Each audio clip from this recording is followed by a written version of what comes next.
All right, welcome to the relationship show.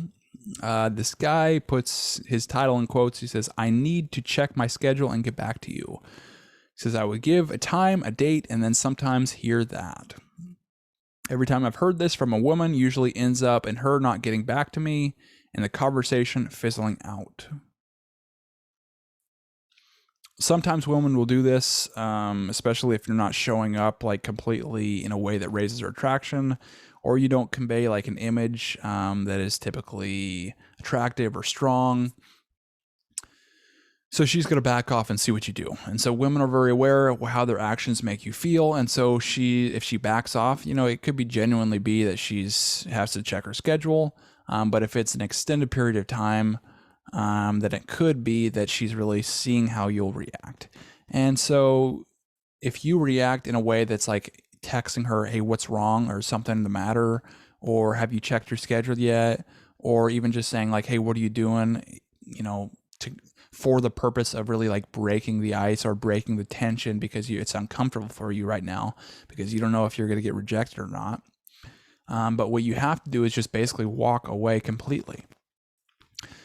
So if she does this, the ball's in her court and you got to let her make the next move. It's like you can't double move here. So just back off, let her have that space. Because if you give her that space and you're able to walk away and be like not really attached to the results, because you can get the results, you can go on a date with her, that'd be great. But if you don't, then hey, you'll just find someone else. Whatever, it's not that big of a deal. If you have that kind of attitude, it communicates that you have value. If you have the attitude of needing to pursue her when she backs off or says she needs to check her schedule, well, it communicates that you're afraid, or you're afraid that basically she'll leave and you won't get her, you won't get the result. And when you act in this way, it comes out of your insecurities, your fears, and it communicates that really you're not in your strong masculine essence. So it's like women are attracted to someone who sees themselves as valuable. I mean, just like really anyone.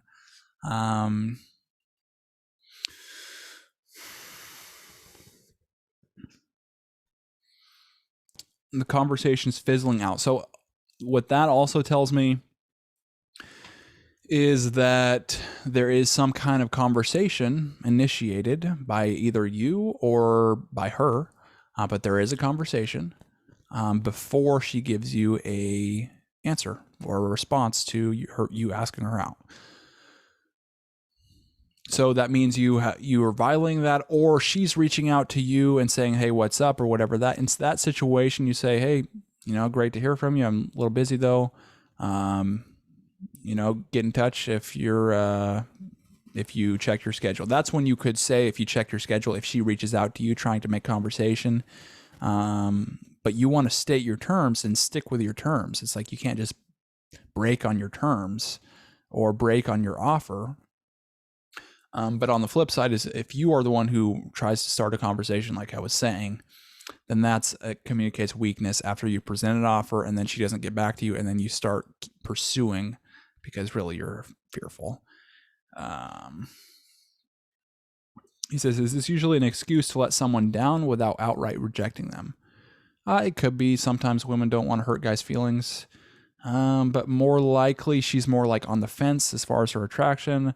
You might be messing up in some other ways. And so she's kind of like, doesn't really know how to decide if you are a good match for her. So she's kind of just testing the waters. That's probably more like it.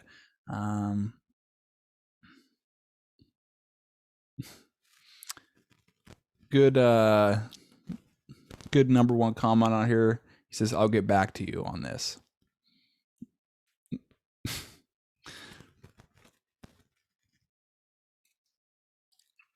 That's what I would say it is. So just recognize that as you need to let her have that freedom to decide, and then have a mindset that's like, well, you can get the result or you don't. It doesn't really matter to me.